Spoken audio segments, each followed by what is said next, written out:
नमस्कार, India news देख रहे हैं आप। आपके साथ मैं अभिषेक पांडे। बॉर्डर की सुरक्षा के लिए भारत का नया पहरेदार आ रहा है, जो दुश्मन की हवाई साजिश को नाकाम करेगा, उस पर नजर रखेगा।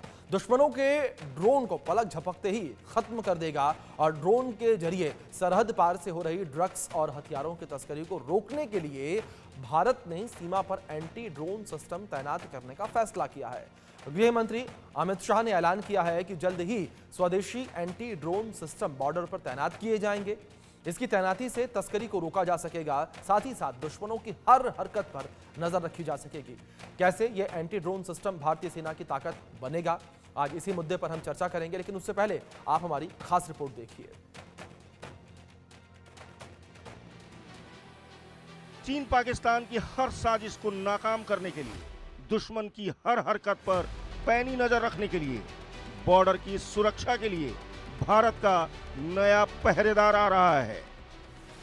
वो पाकिस्तान की हर साजिश को नाकाम करेगा, बॉर्डर पर चीन की कोई चाल नहीं चलने देगा। जल्द ही ये सीमा पर तैनात होगा, 24 घंटे दुश्मनों पर नजर रखेगा। बॉर्डर पर भारत जल्दी ही एंटी ड्रोन सिस्टम तैनात करने जा रहा है, जो पूरी तरह स्वदेशी होगा, और इसका ऐलान गृह मंत्री अमित शाह ने संसद में किया। ड्रोन का जिक्र हुआ, मैं भी सदन को कहना चाहता हूं, हम बहुत नजदीक एक कंप्लीट ड्रोन रोधी सॉल्यूशन के प्राप्त कर रहे हैं।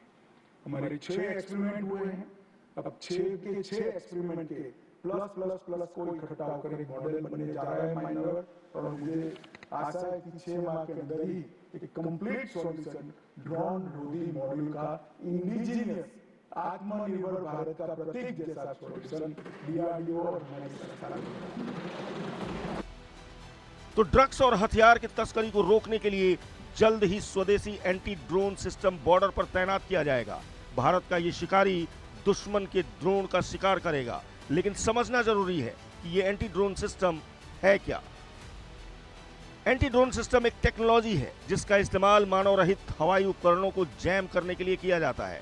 ये टेक्नोलॉजी रेडियो फ्रीक्वेंसी के जरिए दुश्मन ड्रोन की पहचान करती है। एंटी ड्रोन सिस्टम को जैसे ही हवा में कोई संदिग्ध चीज दिखती है, तो ड्रोन के जरिए इसकी जानकारी सेना को मिल जाती है। अभी भारत के पास drone detect, deter and destroy system यानी D4 ड्रोन है। ये पहला स्वदेशी एंटी ड्रोन सिस्टम है जिसे डीआरडीओ ने 3 सालों में विकसित किया है। डीआरडीओ के मुताबिक D4 ड्रोन हवा में 3 किलोमीटर की रेडियस में दुश्मन का पता लगाकर 360 डिग्री की कवरेज देता है। इतना ही नहीं, दुश्मन का पता लगाने के बाद यह 2 तरीके से काम करता है, हार्ड किल और सॉफ्ट किल। अगर इसको हार्ड किल कमांड दी जाती है तो यह अपने लेजर बीम के जरिए दुश्मन ड्रोन को नष्ट कर देता है। वहीं सॉफ्ट किल के तहत D4 ड्रोन दुश्मन ड्रोन को नीचे ला सकता है, या फिर लेजर बीम के जरिए उसके जीपीएस और इलेक्ट्रॉनिक उपकरणों को खराब कर देता है, जिससे ऑपरेटर से दुश्मन ड्रोन का संपर्क टूट जाता है। जल्द ही ऐसे कई और एंटी ड्रोन सिस्टम बॉर्डर पर तैनात होंगे, चीन और पाकिस्तान की हर साजिश को नाकाम करेंगे। Bureau report, India news.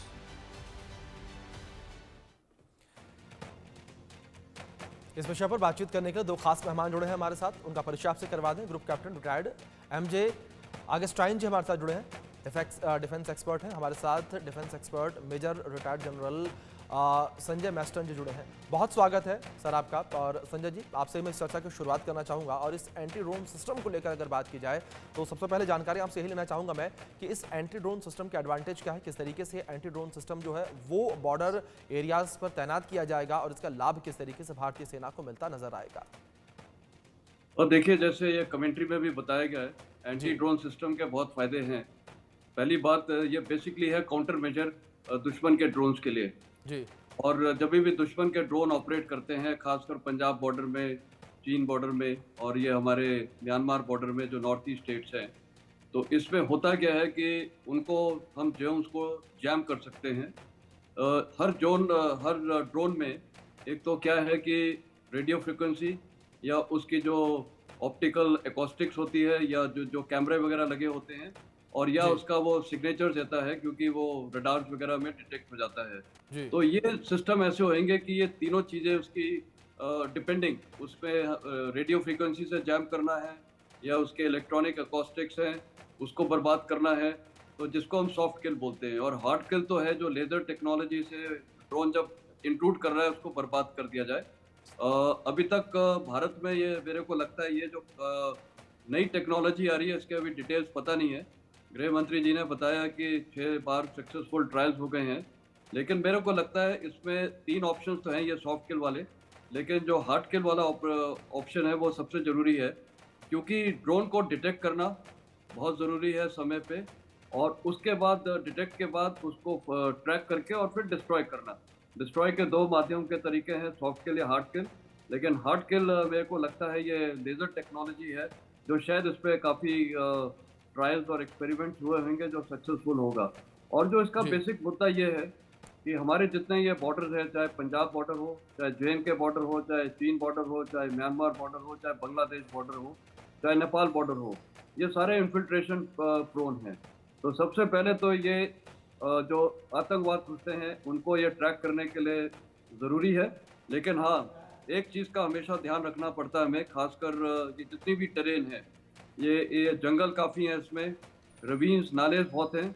तो कई बार क्या होता है कि अगर वो ड्रोन जितना भी वो अंडर ग्रोथ है, ये डेंस फॉरेस्ट है, तो उसको क्या है कि वहाँ पर लोगों को देखना या हरकत करना, वो जो हरकत हो रही है वो शायद बहुत मुश्किल हो जाएगा ये ड्रोन्स को देखने में। और सबसे ज़रूरी चीज़ है कि ये जो काउंटर ड्रोन या एंटी ड्रोन मेजर्स हैं, इसमें नाइट कैपेबिलिटीज़ होना बहुत ज़रूरी है, क्योंकि आमूमन तौर पे दिन में तो ये ड्रोन बहुत आसानी से सर्वेलेंस कर सकते हैं, और साथ ही एंटी ड्रोन मेजर्स के लिए भी नाइट जी। उसके लिए बहुत इफेक्टिवनेस चाहिए। तो पहली बात तो ये जो घुसपैठिया वगैरह हैं उनके लिए अच्छा है। फिर ये ड्रग्स के लिए ये ड्रग्स आजकल काफ़ी हमारे पास आते हैं। ये गोल्डन क्रेसेंट और गोल्डन ट्रायंगल जो है हमारे ईस्ट और वेस्ट में है, तो ये भी एक बहुत ज़रूरी चीज़ है। और ये जितने कोरियर्स वगैरह चलते हैं, तो किसी को भी एक इंडिविजुअल को मॉनिटर करना काफ़ी ईजी हो जाएगा। तो मेरे को लगता है कि जितना भी ये एंटी ड्रोन टेक्नोलॉजी जो अभी हम डेवलप कर रहे हैं, इस पे एक एडेड टेक्नोलॉजी हो जाएगी, और जो हमारे ट्रुप्स डिप्लॉयड हैं, खासकर पंजाब बॉर्डर में जैसे बीएसएफ है या असम राइफल्स है जैसे नॉर्थ ईस्ट में, तो मेरे को लगता है कि उससे काफ़ी आसान होगा। लेकिन हमको एक ये याद रखनी चाहिए कि troops on ground, boots on ground ज़रूरी है। इजराइल हमास की लड़ाई में हमने देख लिया, बेस्ट ऑफ टेक्नोलॉजी के दौरान तभी भी वहाँ पर इन्फिल्ट्रेशन, और हमने देखा कितना बर्बाद किया। बिल्कुल तो संजय जी। ये एक एड ऑन टेक्नोलॉजी है जो हमारे फायदे के लिए है। ये एक ऑप्टिमल रिसोर्स है जिसको हमें एक्सप्लॉइट करना चाहिए। बिल्कुल। विनोद जी, आपका रुख करूंगा मैम। और अगर भारत के लिए ड्रोन खतरे को लेकर बात की जाए तो भारत के लिए ड्रोन खतरा कितना गंभीर है, और अगर इस एंटी ड्रोन सिस्टम को लेकर बात की जाए, ये एंटी ड्रोन सिस्टम किस तरीके से इस गंभीर खतरे को कम करता नजर आएगा? अभिषेक, पहली बात तो thank you for having me over. और जो हमारे दर्शक, हिंदी भाषी दर्शक इसको देखते हैं, तो इनको ये टेक्नोलॉजी समझना बहुत जरूरी है। इसमें 2 रीजंस हैं। पहली बात, जैसे साहब ने बताया, एंटी टेररिस्ट ऑपरेशन, CICT जिसको हम कहते हैं, counter insurgency and counter terrorism operation, इसमें बहुत समय से इसका योगदान रहा है। और ये काउंटर ड्रोन मेजर जो DRDO ने जो बनाया, D4 सिस्टम, इसमें कुछ हद तक मेरा भी कुछ कंट्रीब्यूशन है इन काउंटर ड्रोन जो इंटरसेप्टर ड्रोन है, उसमें मेरा भी कुछ कंट्रीब्यूशन है, जो जिसके मद्देनजर मुझे शायद इसके बारे में थोड़ा और जानकारी है। तो इस पूरे सिस्टम को मैं जरा समझाना चाहता हूँ अपने दर्शक समझ लें। पहली बात, ये ड्रोन बहुत छोटा है। प्लास्टिक ड्रोन में मेटल पार्ट्स जो हैं बहुत कम हैं, तो रडार में नहीं पकड़ में आते हैं। तो इनको पकड़ना जो है 3 मीन्स से होता है। पहली बात तो काउंटर ड्रोन रडार है ही है, लेकिन उसकी दूरी जो है जहां से ये ड्रोन पकड़ लेते हैं वो 500-600 मीटर ही है। लेकिन सबसे कारगर इसका जो इंटरसेप्शन टेक्नोलॉजी है वो है जो ड्रोन अपने कंट्रोलर से, जैसे आपने स्क्रीन में देख रहे हैं, अपने कंट्रोलर से जब बात करता है वो अपना एक सिग्नल छोड़ता है। वो सिग्नल को हम ट्रायंगुलेट कर लेते हैं। और दूसरा सबसे कारगर मेजर जो है उस ड्रोन का दिशा और स्पीड पता लगाने में, वो है ड्रोन की जो प्रोपेलर टिप का जो आवाज है उससे हम पकड़ लेते हैं। तो एक तो डिटेक्ट हो गया। अभी दूसरा है डिनाई और डिस्ट्रॉय। सो डिनाई के लिए अभी हम जैसे स्क्रीन में देख रहे हैं, ये ड्रोन गन है, जैमिंग गन। तो ये क्या करता है, RF energy, radio frequency energy बहुत जी ज्यादा मात्रा में उसके तरफ भेजता है, तो वो कंट्रोलर से बात कर नहीं पाता और वहीं बैठ जाता है। जैसे हम स्क्रीन में देख रहे हैं, देखिए वो ड्रोन धीरे धीरे नीचे तरफ आता है और वहीं जी वो लैंड कर जाता है। तो इसको फोर्स लैंड करा देता है ये गन। जी ये है सॉफ्ट किल मेजर। तीसरा है हार्ड किल मेजर। हार्ड किल मेजर 3 तरीके से करते हैं अभिषेक जी। पहली बात, सबसे कारगर तरीका है जिसको हम बोलते हैं close in weapon system, CIWS। जी तो high rate of fire gun जो है उस दिशा में मार देते हैं 100, 200, 500 या 1000 राउंड। उसमें से एक आध राउंड ये ड्रोन पे लग जाता है और ड्रोन गिर जाता है। जी और ये ऑटोमेटिक है CIWS। ये हम इजराइल में भी देखे हमने, जैसे आयरन डोम है, आयरन डोम का जो 4th लेयर है वो CIWS सिस्टम है। जी दूसरा है, जैसे साहब ने बताया, लेजर। बट लेजर इतना कारगर नहीं है क्योंकि जहां कोहरा है या क्लाउड्स हैं, लेजर काम नहीं करता। जी और तीसरा सबसे कारगर अभी जो हमने विकसित किया है, जिसमें जब मैं कह रहा था मेरा कंट्रीब्यूशन है, जी वो है इंटरसेप्टर ड्रोन। वो इंटरसेप्टर ड्रोन भी 3 तरीके से काम करता है। एक है छोटा इंटरसेप्टर ड्रोन जो दूसरे इंटरसेप्टर ड्रोन पे जाके लग जाता है और दोनों नष्ट हो जाते हैं। जी दूसरा इंटरसेप्टर ड्रोन एक नेट लेके जाता है और नेट उसके ऊपर डाल देता है, जिससे वो वहीं पे उलझ के वो एनिमी ड्रोन नीचे की तरफ गिर जाता है। जी और तीसरा ये एक नेट होता है लेकिन कैप गिराता नहीं है, वो कैप्चर करके ले आता है। ये सबसे ज्यादा इंपॉर्टेंट है क्योंकि कैप्चर करके आने के बाद ड्रोन फोरेंसिक्स में ले जा करके हम उसको पता लगाते हैं कि आया कहाँ से, ओनर कौन है, इनकी क्या मंशा है, ये पहले कहाँ कहाँ उड़ान भर चुका है। जैसे हम आज फ्लोर ऑफ द हाउस में अमित शाह जी ने भी यही बताया कि देखिए ड्रोन से जो ड्रग्स आ रहे हैं इंडिया में, वो ना के बराबर करने की कोशिश है। जब ये लग जाएगा बिल्कुल ना के बराबर हो जाएगा और ड्रग्स इंडिया से बाहर या इंडिया के अंदर आने नहीं दिया जाएगा। बिल्कुल और बिल्कुल कहीं लाख किलो ड्रग्स जो हैं आज जलाए गए हैं, जिसका अमित शाह जी ने आज उल्लेख किया था। बिल्कुल बिल्कुल सर, एक कह सकते हैं कि बड़ी सफलता मिलती हुई यहाँ पर भारतीय सेना को नजर आएगी इस एंटी ड्रोन सिस्टम के माध्यम से। और मेजर जनरल संजय जी का रुख करूंगा मैं। जनरल जी, जिस तरीके से इस पूरे इस सिस्टम को हम देखें तो क्या भारत में पहले से भी ऐसा कोई सिस्टम तैनात है जिसकी मदद भारतीय सेना ले रही है और उसके परिणाम किस तरीके से निकलकर सामने आ रहे हैं, अगर ऐसा सिस्टम तैनात है तो?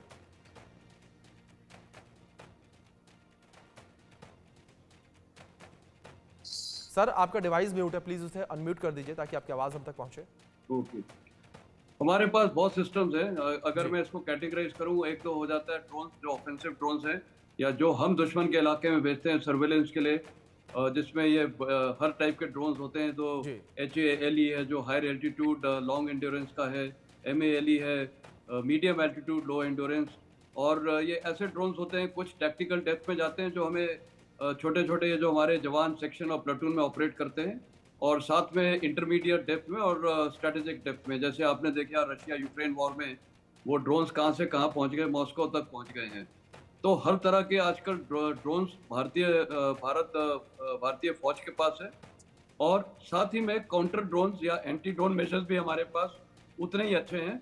और हम देखिए, ड्रोन एक ऐसी टेक्नोलॉजी है, ये हर साल जैसे मोबाइल अपग्रेड करना पड़ता है या उसका सॉफ्टवेयर अपग्रेड करना पड़ता है, तो इसी प्रकार ये जो ड्रोन्स हैं, चाहे वो नॉर्मल ड्रोन्स हो जो हम सर्वेलेंस के लिए इस्तेमाल कर रहे हैं, या साथ में एंटी ड्रोन या काउंटर ड्रोन्स हैं, सबकी टेक्नोलॉजी इतनी रैपिड चेंज हो रही है। तो हमारे पास सिस्टम्स हैं, लेकिन ये जो अभी होम मिनिस्टर जी ने बताया है, ये मेरे को लगता है कि काफ़ी अपग्रेडेड वर्जन होगा और ये नई टेक्नोलॉजी है, जैसे अभी ग्रुप कैप्टन ने भी बताया है। तो मेरे को लगता है कि ये देखिए, एक लड़ाई का एक मसला ऐसा रहता है, ये हमेशा अपग्रेडेशन और लेटेस्ट टेक्नोलॉजी तो चलती है, लेकिन एंड में ये हो जाता है कि चाहे हमें कितनी भी इसमें सफलता मिल जाए, लेकिन सबसे ज़रूरी चीज़ ये होती है कि जाके उसको नष्ट करना। देखिए, ड्रोन से तो कुछ पता चलेगा, या एक कोरियर दिखेगा या कोई कार्टेल दिखेंगे, ड्रग कार्टेल्स हैं जो कैरी कर रहे हैं, या एक स्टार्ट पॉइंट दिखेगा। तो इंटरसेप्शन करना ड्रोन को तो हमने कर दिया, लेकिन ऑन ग्राउंड जो लोग चल रहे हैं, जैसे ड्रोन ने हमें रिपोर्ट बताई कि यहाँ से कुछ पार्टी निकल रही है, इनके पास हथियार हैं या ड्रग्स हैं, उनको इंटरसेप्ट करना बॉर्डर पे या लाइन ऑफ कंट्रोल पे और वहाँ जाके उनको मार गिराना, वो सबसे बड़ी चीज़ है। तो कहने का मतलब है एक वेल कोऑर्डिनेटेड ये सारा डिफेंसिव मूवमेंट है, ये एक ओवरऑल डिफेंसिव प्लान में आता है जो हमारा एंटी ड्रोन मेजर्स है।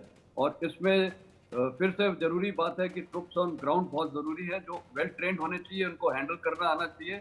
और जितनी इंटेलिजेंस मिल रही है, देखिए आज की लड़ाई में ना इंफॉर्मेशन और इंटेलिजेंस की कोई कमी नहीं है। प्रॉब्लम यह है कि एक्शनेबल इंटेलिजेंस और उसको फिर कैसे एक्ट किया जाए, क्योंकि वो सही समय पे ट्रुप्स के पास वो इंटेलिजेंस जाना चाहिए, वो सबसे जरूरी चीज है। तो ये भी वो इंटेलिजेंस कैसे ट्रांसमिट हो रही है, वहां पर ट्रुप्स क्या हैं जो उसको रिएक्ट कर सकते हैं। तो कहने का मतलब है कि भारतीय फोर्सेस के पास सब टेक्नोलॉजी है, अपग्रेडेशन चल रही है, नए सिस्टम्स आ रहे हैं। अभी आपने आर्मी चीफ को भी सुना था कि आज हमारे पास वो टेक्नोलॉजी है जो हमारे जवान ने इनोवेट किया है कि चलता हुआ उड़ता हुआ ड्रोन हथियार फेंक सकता है, हथियार से फायर कर सकता है, लैंड कर सकता है कहीं पर भी, लॉजिस्टिक्स में मदद कर सकता है। और आपने देखा है कि आज हमारे देश के अंदर ड्रोन्स तो हर जगह इस्तेमाल हो रहे हैं। मैं तो ऑफेंसिव और डिफेंसिव नहीं बोलूँगा, ये दवाई पहुँचाने में कितनी चीज़ों में काम हो रहे हैं, लॉजिस्टिक्स में हो रहा है, वेयर हाउसेज में हो रहे हैं। तो कहने का मतलब है ड्रोन्स का बहुत बड़ा उपयोग है, लेकिन अल्टीमेटली ये एक कोऑर्डिनेटेड बैटल है जिसमें हर चीज़ का उपयोग ज़रूरी है। ट्रुप्स तो सबसे ज़रूरी हो जाते हैं। ये दोनों युद्ध जो हुए हैं उसमें एक चीज़ का सबसे बड़ा लेसन आता है, अल्टीमेटली लड़ाई ऑन ग्राउंड जवान ही जीतते हैं। चाहे इस्राइल हमास की हो जाए, चाहे टेक्नोलॉजी एक एडेड है, एक एड है जो एक लड़ाई जीतने में प्रभाव और मदद करती है। बिल्कुल सर, जाहिर तौर पर। विनोद जी, दूसरी ओर अगर एंटी ड्रोन सिस्टम को लेकर बात की जाए, जिस तरीके से गृह मंत्री अमित शाह ने जिक्र किया और जिस तरीके से आपने भी अपनी पहले बातचीत में जिक्र किया था कि आज के समय में कितना महत्वपूर्ण एंटी ड्रोन सिस्टम है, ऐसे में अगर Vinod ji anti drone system को लेकर बात की जाए तो क्या एंटी ड्रोन सिस्टम जो हवाई हमले हैं उन हवाई हमलों को रोकने में कारगर है, या उन हवाई हमलों को लेकर पहले से जानकारी सेना के पास पहुंचाने में कारगर है? अभिषेक, बहुत ही उम्दा सवाल है ये, और इसलिए उम्दा है, इसलिए उम्दा है क्योंकि जो काउंटर ड्रोन अटैक है वो ये D4 सिस्टम से हम इसको टैकल नहीं कर सकते। इस वजह से मैं कह रहा हूँ ये बहुत ही उम्दा सवाल है, क्योंकि जो स्वार्म ड्रोन या ड्रोन बेस्ड अटैक जिससे जो दुश्मन देश करता है वो उसको काउंटर करते हैं एयर डिफेंस सिस्टम। तो वो टोटली अलग प्रणाली है, वो टोटली अलग एक सिस्टम है जिसमें इंफॉर्मेशन नेटवर्क है, डिटेक्ट है, आइडेंटिफाई है।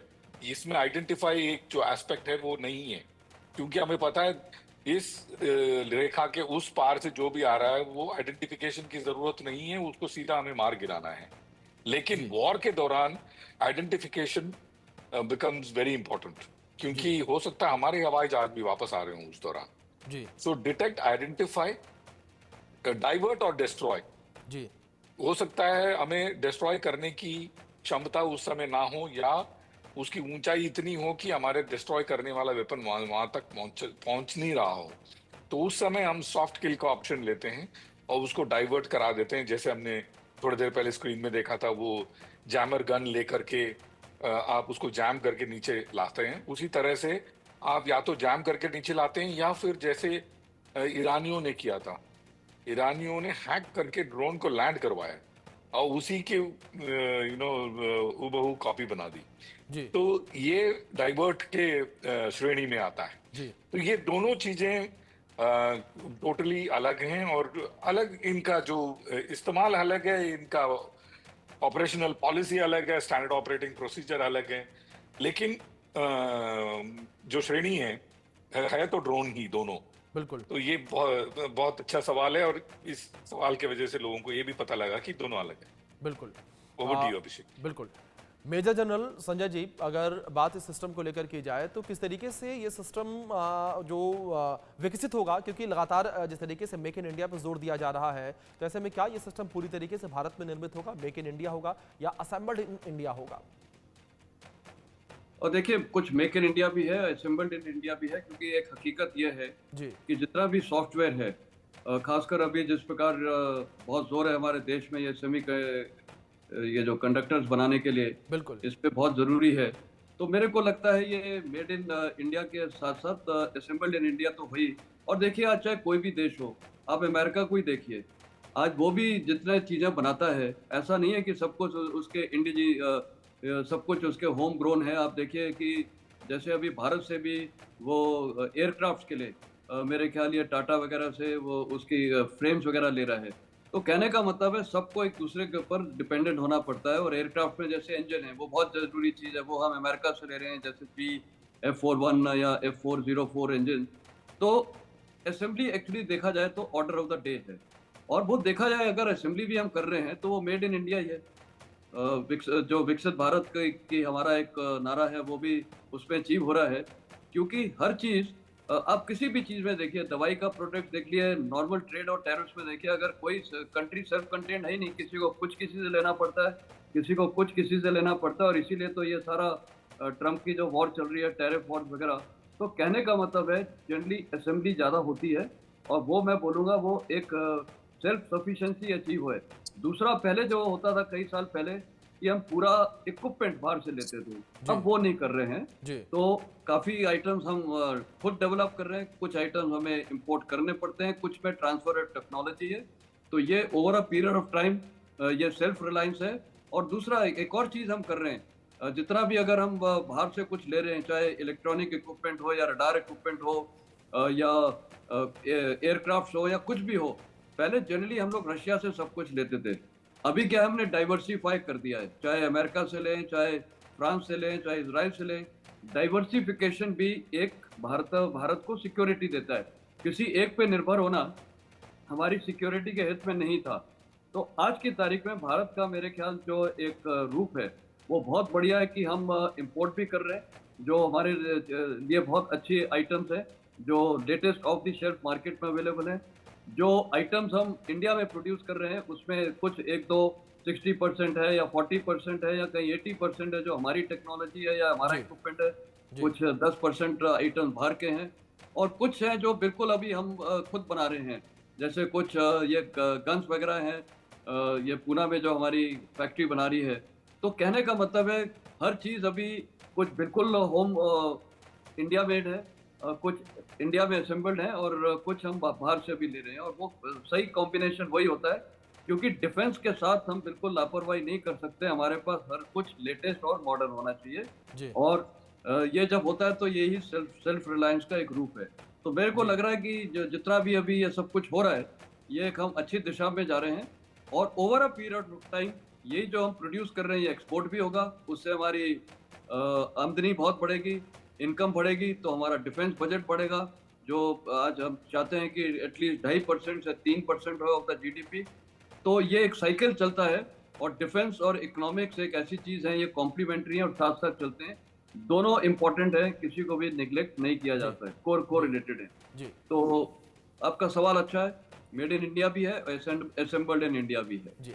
आप दूसरी ओर विनोद जी, मैं आपसे इस विषय पर बात करना चाहूंगा कि क्या इस एंटी ड्रोन सिस्टम को लेकर बात की जाए तो केवल और केवल इसकी तैनाती बॉर्डर पर ही की जा सकती है, या अगर भारत के अन्य सेंसिटिव जोन को लेकर बात करें, जिस तरीके से पीएमओ हो गया, पीएम हाउस हो गया, या संसद भवन को लेकर बात की जाए, ऐसी जगहों पर भी इनकी तैनाती हो सकती है?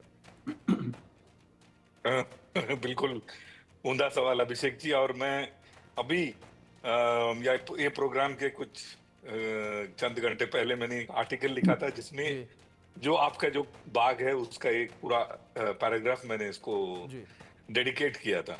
देखिए, D4 का पहली बात, जो आपने जो जनरल को सवाल पूछा था, उसमें 2-4 चीजें और मैं ऐड करना चाहूंगा। ये जो आपका सवाल जो है, जो जनरल ने जवाब दिया, वो पूरे ड्रोन इकोसिस्टम में बिल्कुल दुरुस्त है। लेकिन D4 सिस्टम में लगभग 100% जो है वो इंडियन है। क्योंकि D4 जैसा सिस्टम जो ऑल एनकम्पसिंग, हर चीज उसमें एक ही सिस्टम ऑफ सिस्टम है। ये मेरा आर्टिकल पढ़िएगा तो उसमें मैंने ये जिक्र किया है। बिल्कुल सर। ये मेरे ख्याल से दुनिया में ऐसा कोई सिस्टम नहीं है आज के तारीख में। जी इवन अमेरिका के पास नहीं है। जी जो मेरे पीछे देख रहे हैं आप, जी ये इवन अमेरिका के पास नहीं है, यूरोप में किसी के पास नहीं है, यूक्रेन रशिया वॉर में नहीं है। आप देख रहे हैं यूक्रेन रशिया वॉर में कितना एफपीवी ड्रोन से कितना नुकसान पहुंच रहा है बिल्कुल। दोनों को। तो ये सिस्टम ऑफ सिस्टम है। और जब ये हमारे बॉर्डर एरिया में प्रूव हो जाएगा, जी आप लिखित में ले लीजिए, और हो सकता है ये प्रोग्राम कोई लौट करके आकर के देखेगा इस प्रोग्राम को आज से महीना साल भर बाद भी, हमारे पीछे लोग लाइन लगा के खड़े होंगे ये सिस्टम खरीदने के लिए। जी तो बहुत ही नायाब सिस्टम है। जी but again I am saying this, proof of the pudding lies in eating कहते हैं। ये अपना कैपेबिलिटी जो है बॉर्डर में दिखाएगा, तभी जाकर के हम मानेंगे कि अच्छा ये बढ़िया सिस्टम है। बिल्कुल। क्योंकि हमने जो सिमुलेशन किया है एनिमी का, हो सकता है असली एनिमी और हमारा सिमुलेशन में 19-20 का फर्क हो, जी और वो 19-20 ही मेक और ब्रेक हो। जी लेकिन मुझे ये विश्वास जरूर है कि ये बिल्कुल ही काम करेगा, क्योंकि हमने इसको बहुत अच्छी तरीके से टेस्टिंग करके बिल्कुल। फिर डिप्लॉय करने जा रहे हैं। बिल्कुल विनोद जी, जाहिर तौर पर एक बेहतर, एक दुरुस्त सिस्टम जो है तैयार किया जा रहा है, उसे तैनात भी किया जाएगा। अब देखना ये होगा कि किस तरीके से इसके रिजल्ट निकल कर सामने आते हैं, जिस तरीके से आपने जिक्र भी किया अपनी बातचीत में। ग्रुप कैप्टन विनोद जी और मेजर जनरल संजय मैस्टन जी, आप दोनों का बहुत शुक्रिया, आपने अपना कीमती वक्त इंडिया न्यूज़ को दिया, इस चर्चा में आप शामिल हुए। तो भारत का नया पहरेदार आ रहा है, और भारत में जो पहरेदारी है उसकी चौकसी और भी ज़्यादा बढ़ती नजर आएगी। फिलहाल वक्त ब्रेक का है, बने रहे इंडिया न्यूज़ के साथ।